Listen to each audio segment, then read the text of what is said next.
KNBC for Los Angeles.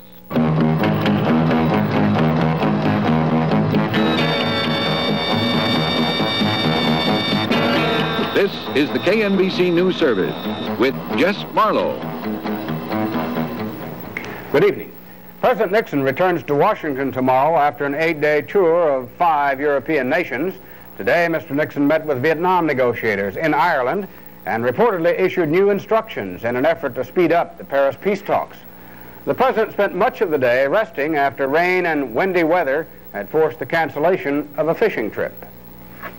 The only way the people of Britain knew the Nixons were there. Helicopters fluttering overhead, carrying them from London Airport to Chequers, Prime Minister Heath's official country place 40 miles from London. Mr. and Mrs. Nixon literally dropped in for lunch, or as one newspaper headlined the lightning visit, "That's Nixon, that was." Mrs. Nixon made no public appearances.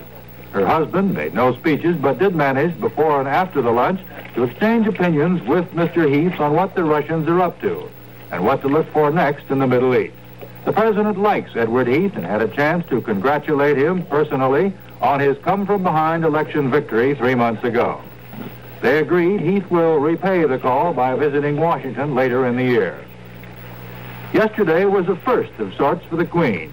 She had met the president and Mrs. Nixon before, but it was the first time she had ever visited Chequers.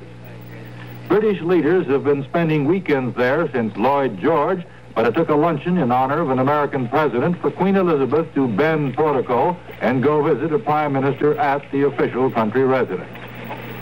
The fact the Queen came tended to make it more of a social afternoon than a business session, but in his hour and 40 minutes alone with the president, Heath pointed up what London sees as the mounting Soviet threat in the Indian Ocean, and the extent this forms the background to Britain's controversial approach to selling arms to the South Africans.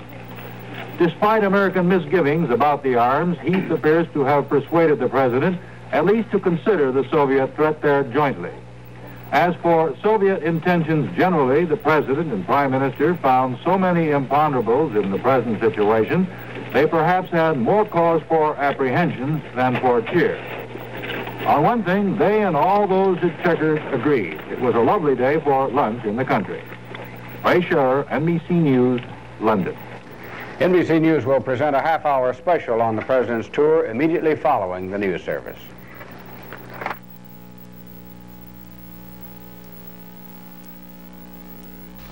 Could you tell me if the apartment is still available? It is available. Nerves, stress, headache pain. When you feel one of those headaches building, Anacin has what it takes to relieve headache pain and its tension. An exceptional formula that sets off a chain reaction of relief as pain leaves, easing its tightness and nervous pressure.